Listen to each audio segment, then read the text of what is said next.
many people we have there driving? I don't really have a number in my head, but it's going to be a lot of people coming out to support. You have a chip on your shoulder for a game like that? Yeah, I definitely do, but at the end of the day, it just comes down to the process, and that's just practicing hard every single day and just focusing on what I got to do to help the team win. Think back to your recruiting process and kind of why Nebraska and how that all came about for you a few years ago. Just like staying in the moment, staying in the present. I'm just grateful to be here at this great place, and I'm excited to get to work with my teammates. What does it mean to you to be able to play at home? It means a lot, being born and raised in Minneapolis, Minnesota. It's going to be extremely fun to have a lot of family come watch, people that don't usually get the chance to come out here. So it's going to be really exciting. Playing on a Friday night, too. It's kind of like Friday Night Lights all over again. Have you had that thought yet? Yes, sir. It's going to feel kind of like high school again, being back home on a Friday night. So it's going to be exciting. You have high school friends who are coming, and can you break it down a little bit? Family, friends, coaches, who are you planning to help get there? Yeah, just like you said, man, a lot of friends, a lot of family, a lot of my first coaches to ever coach me. A lot of, the families from the Annunciation, the school I was talking about in my Cincinnati interview. So it's gonna be really fun out there, and I'm just excited to, go back to Minnesota.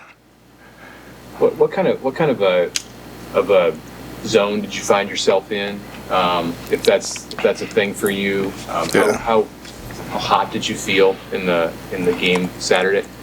Yeah, I felt great out there, but I would just say those guys up front, they worked their butts off in practice, and I can just give credit to them because they made it easy for me to just go out there and do what I do. So give credit to God, give credit to the guys up front, and that's what happened. Did you go up to Cam Lenhart was in here? Did you went up to some defensive guys before that second to last series? And were you talking to them in particular? Or? Yeah, I was talking to them, but also it was other people. It wasn't just me. A lot of our sideline came over there just to cheer those guys on because we knew that it was going to come down in the fourth quarter, winning close games, and so there's just a lot of guys supporting the defense because they support us, and we knew on that last drive they're going to go make a stop for us.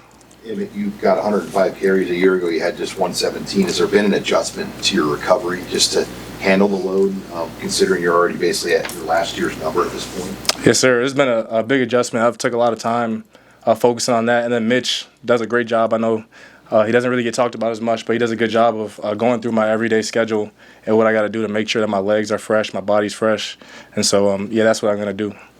Have you heard a little bit? A close game, but how much does it mean, and can it be beneficial to win when we were behind and you had to have that drive like you did?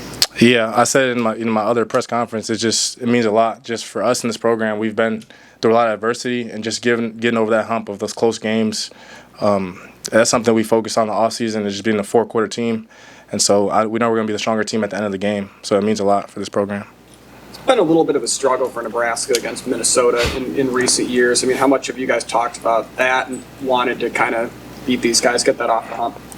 Yeah, just attacking this like any other game. I know we talk a lot about the past, but we just got to go out there and play Nebraska football. It's not about anything else. It's just focusing on us and what we got to do. But it's going to be fun playing against Minnesota. You're at the halfway point of the season. Just knowing the record and some of the individual success you've had at this point, how much fun have you had just through the first month and a half? Yeah, I've had some fun, but my mindset's kind of just flush the past and just move on to the next game.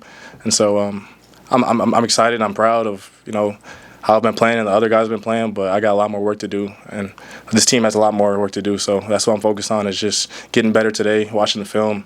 How can I get ready for Minnesota? When you popped that first run, and maybe even the first three, did you get an immediate feeling that there might be a big day ahead for you? Yeah, I knew right away. I'm not going to lie. It was kind of just the tight ends and how they set the tone on them blocks on the first couple plays, O-line driving them off the ball. I kind of knew that once I had those first couple runs, it was going to be a tough day for them on defense. When you said that you apologized for not scoring,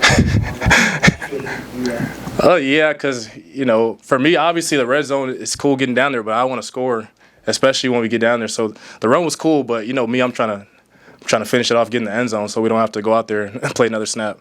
So confidence is Dana Holgerson's belief in you, given you over the last 9 months? Yeah, man, I love Coach Hogue. He's given me a lot of confidence, and not just me, other players on the team. He just talks about routine plays all the time and just making the game simple for us. And so it allows us to go out there and just play free and be ourselves. what did he communicate to you when he kind of took the job last year about what he liked about your game and how he was going to use you? Yeah, he just told me he had a lot of belief in me and what I could do for the offense. And, I'm blessed that he gave me the opportunity to just do that and help the team win. And so he just gave everybody belief, and me too. He gave me belief, and I'm really excited I get to play with him. He's been a great guy for me. I know that there was a moment when you went into the portal. What role did his belief in you and his offense play in you deciding, yep, I want to be at Nebraska? Yeah, I would just say how running backs in this offense aren't just one-dimensional. They're able to be versatile and do different things, and so I feel like my skill set fit well in that, and so that's what you can kind of see it towards the end of the year last year when he came right away, and how explosive our offense has been since. So he's been helping us with that, and I knew that. My bad. I knew that was going to be a good opportunity for me to just show my skill set and do that. Yeah. What did that moment after the game with Kenneth mean for the team? Man, I'm extremely proud of Kenneth. I told him that right after. I even mentioned it in my interview, but it just means a lot, man. That just goes to show, what Coach Rule believes in. Like, Kenneth's working his butt off in practice, and I know a lot of the work goes unseen, but he got in the game and made a play, and, Coach Rule gave him that opportunity to do that. And so that just shows that if you work hard in this program, walk on, whatever it may be, you're going to get your opportunity and your chance. You just got to make the most out of it. So I'm really proud of Kenneth for that. Appreciate you guys.